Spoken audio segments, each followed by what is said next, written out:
Hello dear students. तो हमने पिछले लेक्चर में देखा था कि किस तरह से सेक्सुअल रिप्रोडक्शन जो होता है फ्लोरिंग प्लांट्स के अंदर, उनमें हमने देखा था कि किस तरह से मेल गैमेट्स का फॉर्मेशन होता है। मेल गैमेट्स यानी कि पोलन ग्रेन्स का फॉर्मेशन किस तरीके से होता है, ये हमने देखा था लेक्चर नंबर 2 में। आपने देखा था अच्छे से, है ना, समझ में आया था आपको। अब देखिए हम इसके लेक्चर नंबर 3 यानी कि sexual reproduction in flooring plants के लेक्चर नंबर 3 और जो टॉपर सीरीज हमने स्टार्ट की है इसका भी लेक्चर नंबर 3 है।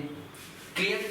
तो ये 12th वालों प्लस नीट वाले स्टूडेंट्स के लिए बहुत इंपॉर्टेंट है, क्योंकि यहाँ पे एक एक कॉन्सेप्ट आपको जानने को मिलेंगे।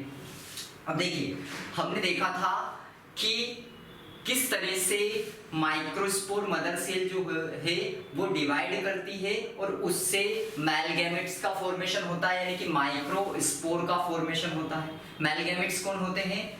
पोलन ग्रेन्स यानी कि माइक्रोस्पोर होते हैं। अब देखो जो माइक्रोस्पोर होते हैं हमने देखा था, पूरा फ्लो चार्ट बना के देखा था। जिसने पिछला लेक्चर नहीं देखा हो, लेक्चर नंबर 2 इसकी प्लेलिस्ट है sexual reproduction in flooring plants, तो उसमें जाकर आप पहले और दूसरे वीडियो नंबर देख सकते हैं। अब देखिए इसके अंदर हमने देखा था कि जैसे ही एंथर जो होता है वो डेहिसेंट होता है। एंथर जैसे ही क्या होता है, टूटता है, उससे पोलन ग्रेन्स निकलने लग जाते हैं, यानी कि माइक्रोस्पोर निकलने लग जाते हैं। माइक्रोस्पोर जो जैसे ही क्या होता है, माइक्रोस्पोर जैसे ही पूरा मैच्योर होता है तो उसे हम पोलन ग्रेन्स कहते हैं। और पोलन ग्रेन्स का शेप जो होता है वो जनरली कैसा होता है, चीजें नोट करते जाना। शेप पोलन ग्रेन का जनरली स्फेरिकल शेप होता है।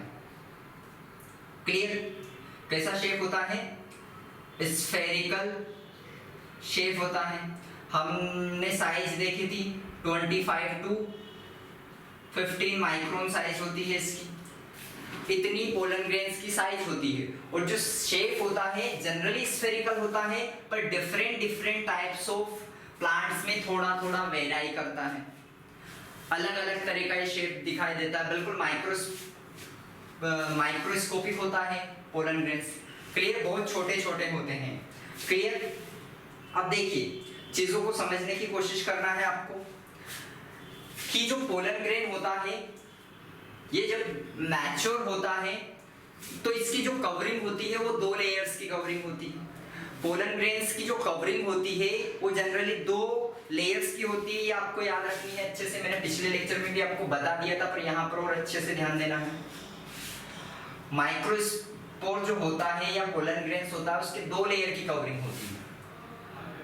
आउटर मोस्ट लेयर जो होती है, आउटर मोस्ट लेयर जो होती है वो क्या होती है? एक्साइन होती है। क्लियर? आउटर मोस्ट एक्साइन होती है और इनर मोस्ट लेयर जो होती है वो इंटाइन होती है। तो ये आउटर मोस्ट हमने देखी है क्या होती है?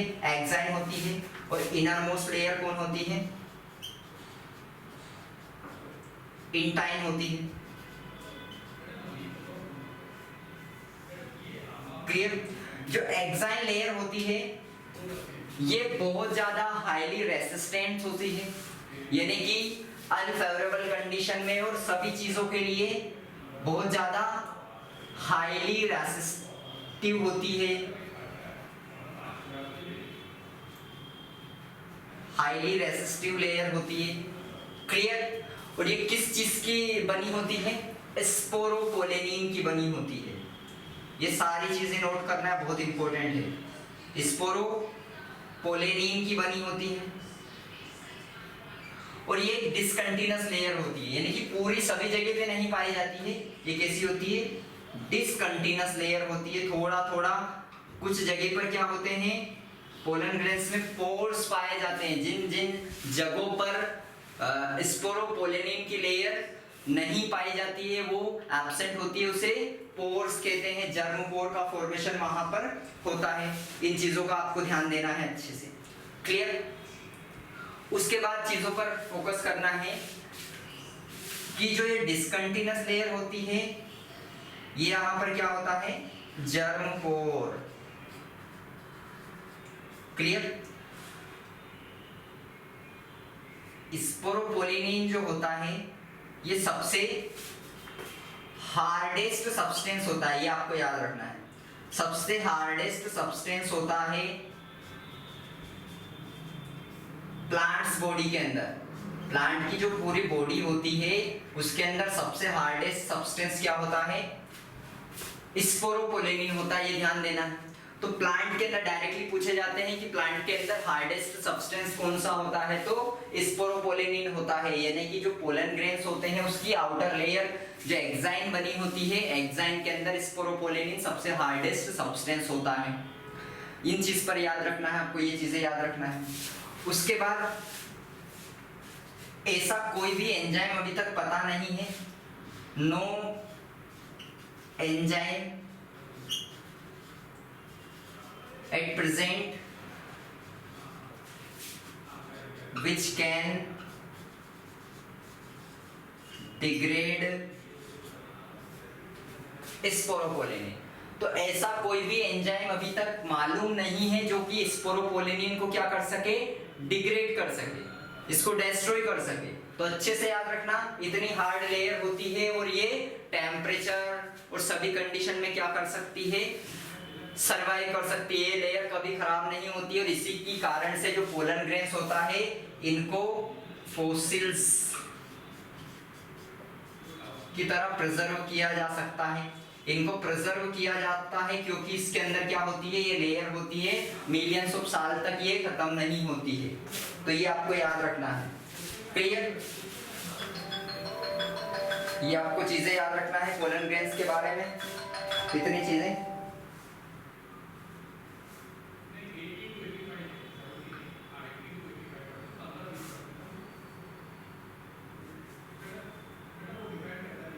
तो इन चीजों पर आपको ध्यान देना है यहाँ पर। अब देखिए आगे,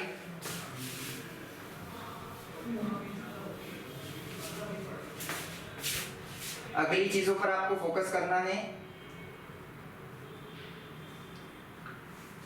देखो क्या ध्यान देना है, तो ये आपने देखा।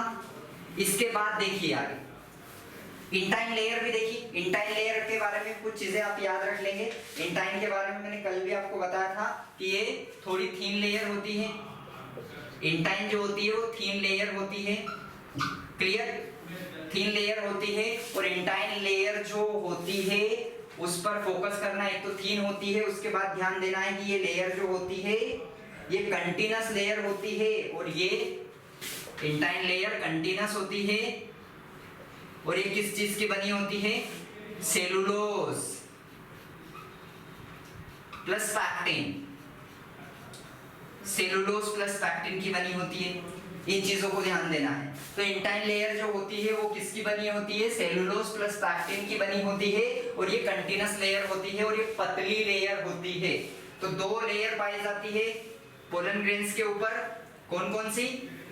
Exine and intine.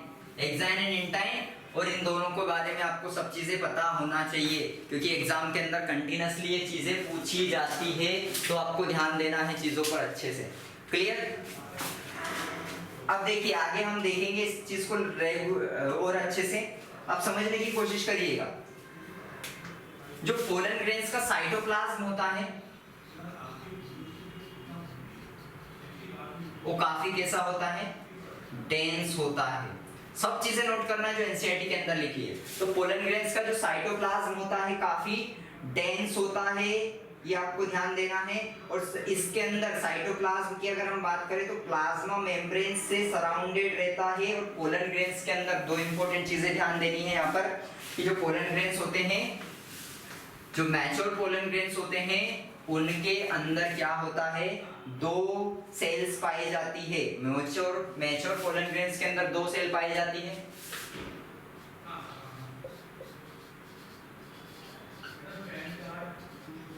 Pollen grains जो अगर मैच्योर हैं तो उसके अंदर दो सेल पाए जाते हैं। पहली कौन सी होती है? एक होती है वेजिटेटिव सेल, एक होती है वेजिटेटिव सेल और एक कौन सी होती है? एक होती है आपकी जनरेटिव सेल। तो दो तरह की सेल पाई जाती है, एक वेजिटेटिव सेल और दूसरी जनरेटिव सेल। दो तरह की सेल्स पोलन ग्रेन्स के अंदर पाई जाती है, ध्यान देना है। दो तरह की सेल पोलन ग्रेन्स के अंदर पाई जाती है, एक वेजिटेटिव सेल होती है और एक कौन सी होती है, जनरेटिव सेल होती है। और यहाँ से लगातार नीट के अंदर क्वेश्चन पूछे जा रहे हैं, क्लियर, हर जगह बार यहाँ से नीट से, उसके बाद आपके 12th बोर्ड के अंदर क्वेश्चन लगातार यहाँ से पूछे जा रहे हैं, तो आपको ध्यान देना है। पोलन ग्रेन्स के अंदर दो तरह की सेल्स पाई जाती है, एक वेजिटेटिव सेल होती है और एक जनरेटिव सेल होती है, और इनसे क्वेश्चन किस तरह के पूछे जाते हैं ये ध्यान देना है। वेजिटेटिव सेल के बारे में ध्यान दो पहले। ये लार्ज साइज की होती है, पहला ध्यान देना है कि ये लार्ज साइज की सेल होती है। वेजिटेटिव सेल क्या होती है, ये लार्ज साइज की सेल होती है, इन चीजों पर आपको फोकस करना है। वेजिटेटिव सेल कैसी होती है, लार्ज साइज की होती है, और ये जनरली कैसे होता है, स्फेरिकल होती है। इसका शेप कैसा होता है, बड़ी होती है, और शेप कैसा होता है, स्फेरिकल शेप होता है। नोट कर लेना सारी ये दोनों चीजें अच्छे से नोट कर लेना। शेप कैसा होता है, स्फेरिकल शेप होता है, लार्ज साइज की होती है, और इसके अंदर जो न्यूक्लियस होता है वो लार्ज इरेगुलर शेप न्यूक्लियस होता है। कैसा होता है, large irregular nucleus. Vegetative cell large size की होती है, इसका शेप जो होता है जनरली स्फेरिकल होता है, इसके अंदर जो न्यूक्लियस पाया जाता है वो कैसा होता है, लार्ज होता है और इरेगुलर शेप का होता है, अच्छे से याद रख लेना है। और ये क्या करती है सेल, ये क्या करती है सेल, ये ध्यान देना है। इसके पास क्या होते हैं, एब्यूंडेंट फूड मटेरियल होते हैं।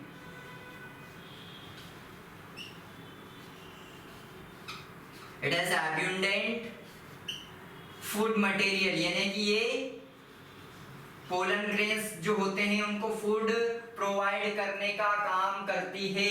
ये क्या करती है, फूड मटेरियल को रिजर्व करने का काम करती है, ताकि पोलन ग्रेन्स क्या कर सके, यहाँ से फूड प्राप्त कर सके। अच्छे से याद रखना है। आपके मेल जो गैमेटोफाइट होते हैं पोलन ग्रेन्स, तो उनको जो मेनली फूड प्रोवाइड करने का काम करती है वो वेजिटेटिव सेल करती है। अच्छे से चीजों को ध्यान देना है। यहाँ पर आया समझ में। तो ये है आपकी वेजिटेटिव सेल। पोलन ग्रेन्स के अंदर जो मैच्योर पोलन ग्रेन्स होते हैं उनके अंदर दो तरह की सेल्स होती है।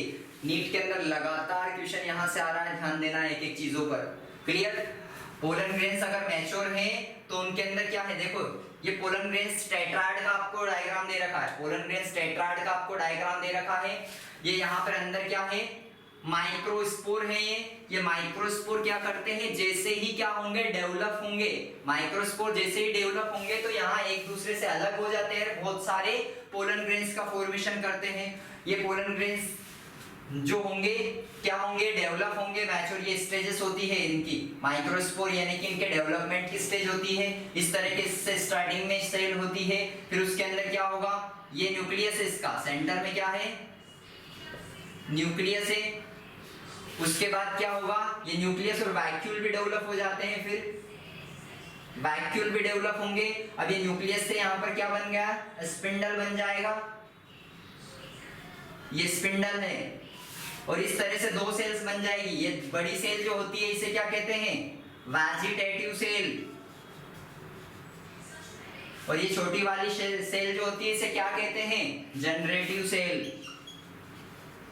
एक एक चीजों पर फोकस करना है यहाँ पर। नीट के लिए एनसीईआरटी की एक एक लाइन पर अच्छे से ध्यान देना है। एक एक लाइन से क्वेश्चन पूछे जाते हैं और आपको यहीं से जो बच्चे 12th बोर्ड के लिए तैयारी कर रहे हैं उनको भी यहाँ पर अच्छे से ध्यान देना है, क्योंकि आपको भी कोई सी भी कॉम्पिटिटिव एग्जाम तो देनी ही होगी 12th के बाद में। तो यहीं से आपको क्या करना है, एक एक पॉइंट को अच्छे से ध्यान देना है।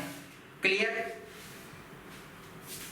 अब देखिए हमने देखा था इस तरह से पोलन ग्रेन्स टेट्राएड क्या होते हैं, स्टेजेस होती है इसके डेवलपमेंट की। वो डेवलप होंगे, न्यूक्लियस है इसके अंदर। न्यूक्लियस से देखिए दो लेयर भी आपको दिख रही है। आप देखिए न्यूक्लियस के बाद वैक्यूल का भी फॉर्मेशन हो जाता है। वैक्यूल, ये लार्ज वैक्यूल हो जाता है यहाँ पर, और इस तरह से दो सेल्स का फॉर्मेशन होता है।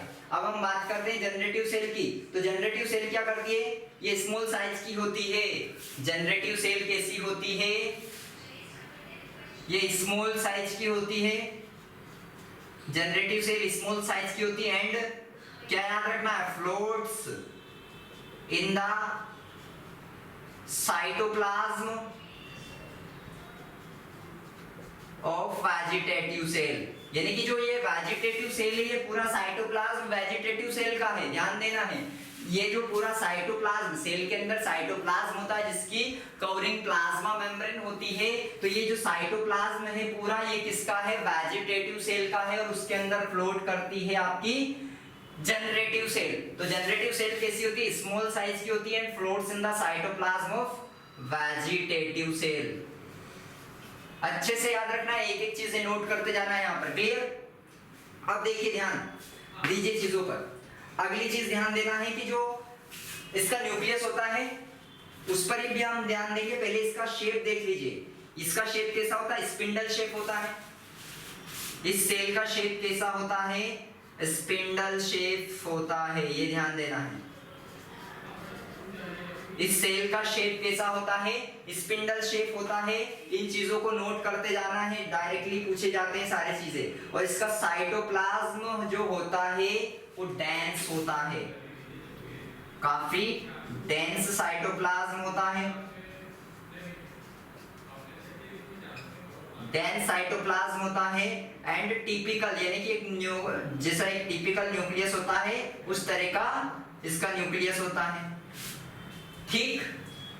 इसकी अगर हम बात करें तो इसके अंदर फूड रिजर्व नहीं पाए जाते, और यही तो क्वेश्चन बनते हैं बार बार, कौन सी फूड में रिजर्व का काम करती है, कौन सी में फूड रिजर्व नहीं होती है, किसका शेप कैसा होता है, कौन कहाँ, इसी तरह के क्वेश्चन पूछे जाते हैं। इसलिए बोल रहा हूँ ये बहुत इंपॉर्टेंट टॉपिक है इस पोलन ग्रेन्स का। तो देखिए यहाँ पर इसमें हमने देखा था वेजिटेटिव सेल के अंदर कि ये एब्यूंडेंट फूड मटेरियल इसके अंदर प्रेजेंट होते हैं, जबकि इधर लिखना है it has no food material. क्या ध्यान देना है यहाँ पर, इसके पास कोई भी फूड मटेरियल नहीं पाए जाते हैं, ये नोट कर लेना है कि जो जनरेटिव सेल होती है उसमें फूड मटेरियल नहीं पाए जाते हैं। ये सबसे इंपॉर्टेंट चीज यहाँ पर है आपकी, क्लियर, जो आपको ध्यान देना है। अब देखिए हमने देखा कि यहाँ पर ये दो तरह की सेल्स होती हैं कि एक तो आपकी जनरेटिव सेल है और एक वेजिटेटिव सेल होती है, क्लियर। अब यहां से ही कॉन्सेप्ट एराइज होते हैं जो आपको ध्यान देना है, यहीं से कॉन्सेप्ट एराइज होते हैं। ये हमने देखा था पोलन ग्रेन्स टेट्राइड का स्ट्रक्चर, किस तरह से पोलन ग्रेन्स की दो सेल्स बनी, ये दो सेल है, एक वेजिटेटिव और एक जनरेटिव सेल, ठीक। अब यहां से चीजें ध्यान देना है, यहीं से क्वेश्चन लगातार किस तरीके से पूछे जाते हैं। आपकी एनसीईआरटी ने एक बात क्लियर कर रखी है, जो आप एनसीईआरटी खोलिए और देखिए, उसके अंदर लिख रखा है कि जो पोलन ग्रेन्स होते हैं उनकी शेडिंग के बारे में बताया गया है। पोलन ग्रेन्स जो होते हैं उनकी शेडिंग के बारे में यहाँ पर बताया गया है कि पोलन ग्रेन्स किस तरह से शेड होते हैं। ये नोट कर लिया आपने, रफ कर देता हूं मैं इसको, समझ में आ रहा है सब चीजें। जो भी चीज समझ में ना आए या फिर जिसमें भी थोड़ा भी डाउट हो आप कमेंट्स करके जरूर बताया करो, क्लियर। और वीडियो को लाइक जरूर किया करें ताकि हमें और थोड़ा कॉन्फिडेंट मिले, क्लियर। तो आप क्या करा करो, कमेंट बॉक्स में चीजें जरूर बताया करो कि क्या सर इस तरह से क्या समझ में आया है, किस तरीके से, और जो भी कंफ्यूजन हो किसी भी पर्टिकुलर टॉपिक में या ऐसे किसी तरह से भी, तो आप कमेंट में जरूर बताया करें, क्लियर। अब देखिए बेटा आगे ध्यान दीजिएगा कि हमने देखा था, हाँ यहां पर हम बात करें एनसीईआरटी के अकॉर्डिंग शेडिंग की बात कर रहे हैं। किस चीज की बात कर रहे हैं, शेडिंग की। शेडिंग का मतलब क्या है, जो पोलन ग्रेन्स जो बने हैं, छोटे छोटे माइक्रोस्कोपिक पोलन ग्रेन्स जो बने हैं, वो अब झड़ते कैसे हैं, शेड कैसे होते हैं, क्लियर। क्योंकि जब वो पोलन ग्रेन्स गिरेंगे, जब तक स्टिग्मा तक नहीं पहुंचेंगे, जब तक पोलिनेशन नहीं होगा, जब तक फर्टिलाइजेशन नहीं होगा।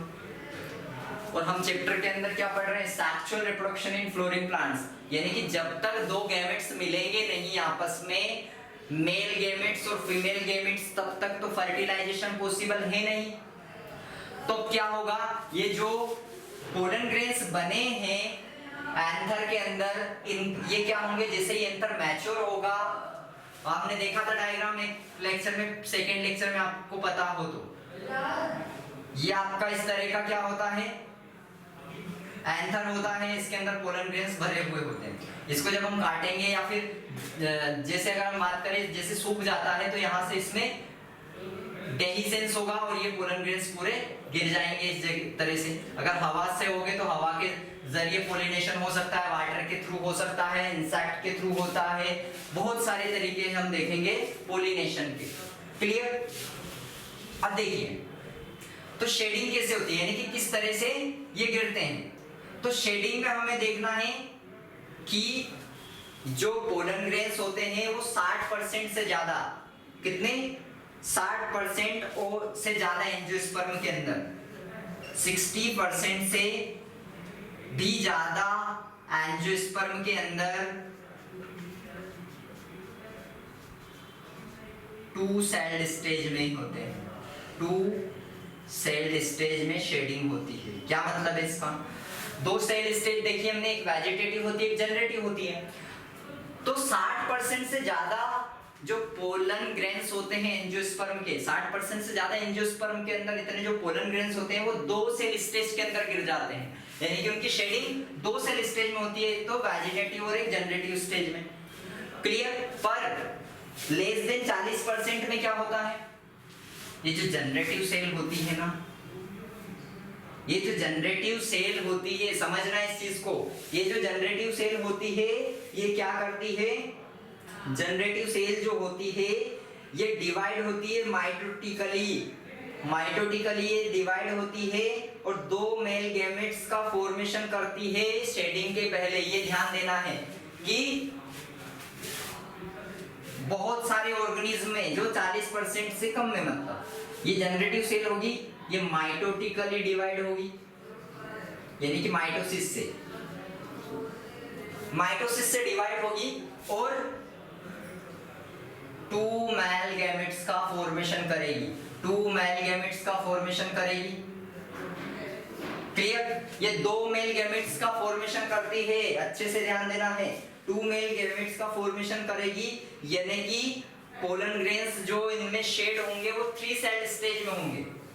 2 सेल तो ये हो गई, 2 सेल प्लस एक वेजिटेटिव सेल, यानी कि पोलन ग्रेन्स अब जो शेड होंगे वो 3 सेल स्टेज में होंगे। क्लियर? तो 60% से ज्यादा एंजियोस्पर्म के अंदर पोलन ग्रेन 2 सेल स्टेज में शेड होते हैं, परंतु अगर हम बात करें किनकी, 40% के अधिक के लगभग एंजियोस्पर्म में, तो उनमें 2 सेल स्टेज के अंदर पोलन ग्रेन्स की शेडिंग होती है। इन चीजों पर अच्छे से ध्यान देना है, यही एग्जाम के अंदर पूछा जाता है, लगातार कंटिन्यू यही चीजें पूछी जा रही है आपसे। क्लियर? तो इन चीजों पर अच्छे से ध्यान देना है और एनसीईआरटी का एक भी डायग्राम नहीं छोड़ना है, एक डायग्राम को अच्छे से देखना है। क्लियर? इस बार नीट 2020 में आपने देखा होगा कितने क्वेश्चन, 90 में से 89 क्वेश्चन डायरेक्टली एनसीईआरटी की लाइनों से थे। अगर देखा हो पेपर तो वो बिल्कुल सिंपल थे। पेपर कैसे थे? पेपर भी सिंपल था, केवल कंफ्यूजन को जगह पर किया था उन्होंने, कंफ्यूज किया, क्योंकि एनसीईआरटी की लाइनें जब उठाई जाती है तो उसमें कंफ्यूजन थोड़ा क्रिएट होता है। क्लियर? तो केवल उन्होंने थोड़ा सा कंफ्यूज किया वहां पर बाकी पेपर एग्जैक्टली एनसीईआरटी से था और सिंपल पेपर था। क्लियर? तो इसलिए आपको चीजों पर फोकस करना है अच्छे से। यहीं से अगर आप एनसीईआरटी की एक लाइन को अच्छे से करेंगे तो आपको कोई प्रॉब्लम नहीं आएगी। और हम और आपके लिए और अच्छी चीजें करने की सोच रहे हैं अभी, ताकि किस तरह से हम इजी बना सके स्टडी को, किस तरह से आपको बायोलॉजी को और बाकी सब्जेक्ट को किस तरह से आपको इजीली समझा सके। तो आप भी उसके साथ जुड़िए, हमारे साथ जुड़िए और चीजें समझने की कोशिश करिए। यहाँ पर रट्टाफिकेशन एक वर्ड नहीं करना है, रटकर कुछ नहीं किया जा सकता है। कुछ भी सब्जेक्ट को समझकर ही आप कुछ कर पाएंगे आगे। क्लियर? अब कुछ चीजें मैं आपको बताने वाला हूँ, और जो एनसीईआरटी, हम केवल एनसीईआरटी ही मेनली हमारा फोकस है, याद रखना। एनसीईआरटी को कैसे हम बेटर तरीके से समझ सकते हैं, यही हमारा मेन फोकस है। क्लियर? अब देखिए यहाँ पर पोलन ग्रेन्स की अगर हम बात करें तो पोलन ग्रेन्स जो है उनसे कई तरह की हमें एलर्जीज होती है, और हमें ब्रोंकियल इन्फेक्शन होता है, जैसे कि क्रोनिक रेस्पिरेशन होता है, अस्थमा, ब्रोंकाइटिस ऐसी होती है हमें डिसीज। अच्छे से याद रखना, पोलन ग्रेन्स से क्या होती है, बहुत सारी डिसीज होती है, एलर्जी होती है। पोलन ग्रेन्स से क्या क्या होता है, एलर्जी होती है,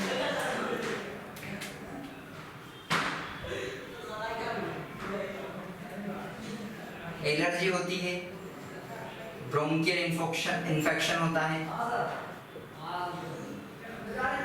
यानी कि ब्रोंका, हम जब स्ट्रक्चर को पढ़ेंगे ना, लंग्स के स्ट्रक्चर को, तो आप पता चलेगा क्या ब्रोंकियल्स होते हैं, क्या, ये सभी चीजें हम देखेंगे अच्छे से डिटेल में। तो आप याद रखें, एलर्जी हो सकती है, ब्रोंकियल इन्फेक्शन होता है, रेस्पिरेटरी इन्फेक्शन होता है, रेस्पिरेटरी इन्फेक्शन से ही रिलेटेड ब्रोंकियल इन्फेक्शन है हमारा। क्लियर? तो ऐसी बहुत सारी डिसीज होती है। यहाँ पर आपको एनसीईआरटी में एक मेंशन किया गया पार्थेनियम, जिसे हम कैरेट ग्रास कहते हैं, इसको इंडिया के अंदर लाया गया था। क्लियर? और इसने क्या किया, बहुत ज्यादा कंटामिनेशन किया, और इससे फिर बाद में क्या होती है, पोलन एलर्जी होती है। तो आपको पार्थेनियम के बारे में बताया गया है, जो आपको याद रखना। पार्थेनियम को यहाँ पर इंडिया में इसलिए लाया गया था वीट की जगह पर, ताकि, पर वो बाद में क्या नहीं हो पाई। इससे क्या होती है, अच्छे से याद रखना, एंजाइम डर्मेटिटिस होती है, इसे हम एक्जिमा डर्मेटिटिस भी कहते हैं, अच्छे से ध्यान दे लेना है।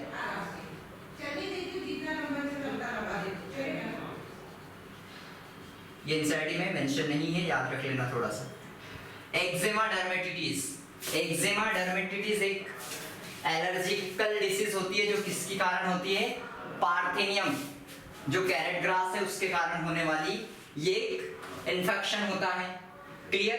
तो ये एनसीईआरटी के अंदर आप वर्ड को एक बार ध्यान दें। एनसीईआरटी हमें, अगर आप नीट की प्रिपरेशन कर रहे हैं तो एनसीईआरटी 50 टाइम्स कम से कम पढ़ना है। बिल्कुल मैं सही आपसे बोल रहा हूँ, 50 टाइम्स कम से कम एनसीईआरटी होना चाहिए, अगर आपको मार्क्स एबोव 320 या 300 एबोव चाहिए तो। क्लियर? ये मिनिमम बता रहा हूँ, जितना टाइम कम पढ़ सको उतनी बार पढ़ना है, क्योंकि एनसीईआरटी ऐसी चीज है जिसको हम जितना कम पढ़े, जितना ज्यादा पढ़े उतना ही कम। क्लियर? जितना ज्यादा पढ़े उतना ही कम है, इसलिए आपको ध्यान देना है यहाँ पर। अब देखिए, अब आगे बढ़ते हैं इस चैप्टर के अंदर। हमने अभी डिसीज तक देख लिया है इसको, अब हम आगे देखते हैं इसके कुछ और इंपॉर्टेंट चीजों पर। जैसे कि हम जानते हैं आज कि जो पोलन ग्रेन्स होते हैं, ये आपको पता है कि जो पोलन ग्रेन्स होते हैं इनके अंदर क्या होते हैं, न्यूट्रिएंट बहुत ज्यादा होता है। पोलन ग्रेन्स में न्यूट्रिएंट भरपूर होता है।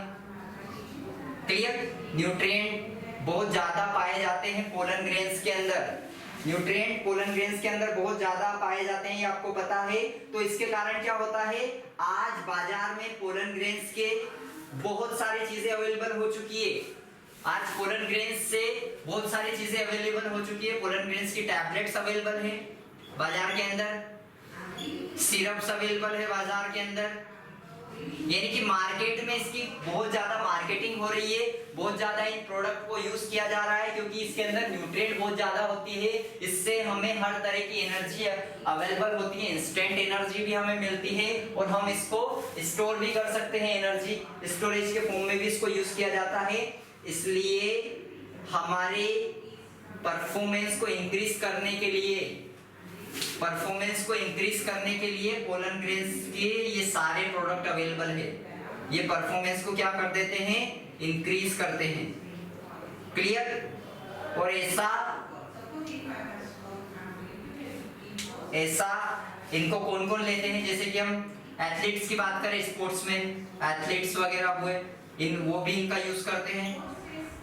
रेस वाले हॉर्स जो होते हैं उनके लिए भी यूज किया जाता है, सबके लिए किया जाता है। जो एनसीईआरटी में मेंशन किया है वो ऊपर में आपको एक बार बता दूं ताकि चीजें याद होना चाहिए। क्लियर? तो बहुत सारे ऐसे ब्रॉड स्पेक्ट्रम इसका है, नई नई चीजें तैयार की जा रही है, इसके नए नए प्रोडक्ट बनाए जा रहे हैं। तो ये आपको ध्यान देना है कि पोलन ग्रेन्स, पोलन टेबलेट जो फूड सप्लीमेंट के फॉर्म में यूज किया जाता है। क्लियर? आपके एनसीईआरटी के अंदर पोलन प्रोडक्ट का एक डायग्राम दे रखा है टेबलेट्स वगैरह का, उस डायग्राम को ध्यान देना है, आपको देख लेना है डायग्राम को, चीजों को एक बार पढ़ना है क्योंकि सब चीजें याद होना चाहिए। क्लियर? ठीक।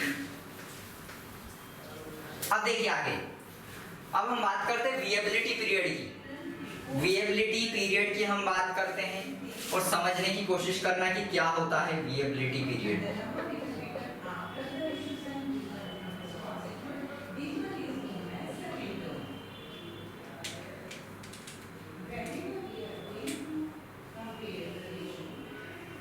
क्या मतलब है विएबिलिटी पीरियड का? समझना चीजों को अच्छे से, एक एक चीजों को समझना कि आपने देख लिया कि एंथर के अंदर पोलन ग्रेन्स बन चुके हैं, एंथर के अंदर पोलन ग्रेन्स बन चुके हैं। अब उसका शेडिंग भी हो चुका है, मान लो शेडिंग भी हो चुका है, तो वो कितने दिन तक सरवाइव करेंगे? अगर हम यानी कि वो कितने दिन तक सरवाइव कर सकते हैं, अगर स्टिग्मा तक वो कितने दिन तक बाद पहुंचे तो भी वो जर्मिनेट कर पाएंगे, कितने दिन बाद भी जर्मिनेट कर पाएंगे, इसको ही कहा जाता है विएबिलिटी पीरियड कहा जाता है। क्लियर? तो ये आपको ध्यान देना है। क्लियर? तो ध्यान देना है विएबिलिटी पीरियड पर। विएबिलिटी पीरियड जो होता है वो डिफरेंट होता है, ये आपको ध्यान देना है। क्लियर? तो अगर हम बात करें विएबिलिटी पीरियड की, तो विएबिलिटी पीरियड राइस और व्हीट के अंदर ये सीरियल्स जो हैं, जैसे राइस और व्हीट हुए, राइस हुआ, व्हीट हुआ, ये जो सीरियल्स होते हैं इनके अंदर विएबिलिटी पीरियड कितना होता है? 30 मिनट तक का होता है। अप टू 30 मिनट इनमें होता है, आधे घंटे का लगभग इनमें विएबिलिटी पीरियड होता है। क्लियर? जबकि अगर हम बात करें ये यानी कि जैसे रिलीज होते हैं तो उसके 3 मिनट बाद में ये विएबिलिटी अपनी खो देते हैं। अगर इसके बाद होगा तो ये पोलन यानी कि ये फर्टिलाइजेशन नहीं कर पाएंगे। क्लियर? वहीं अगर हम बात करें कुछ फैमिली की, जैसे कि रोजेसिया, लेगुमिनेशिया, सोलानेशिया की, कुछ फैमिली की अगर हम बात करें, जैसे रोजेसिया है, उसके बाद सोलेनेशिया है,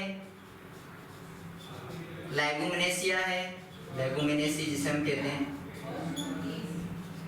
तो इनके अंदर जो पोलन ग्रेन्स होते हैं वो कई मंथ तक से सरवाइव करते हैं। क्लियर? तो इनमें याद रखना है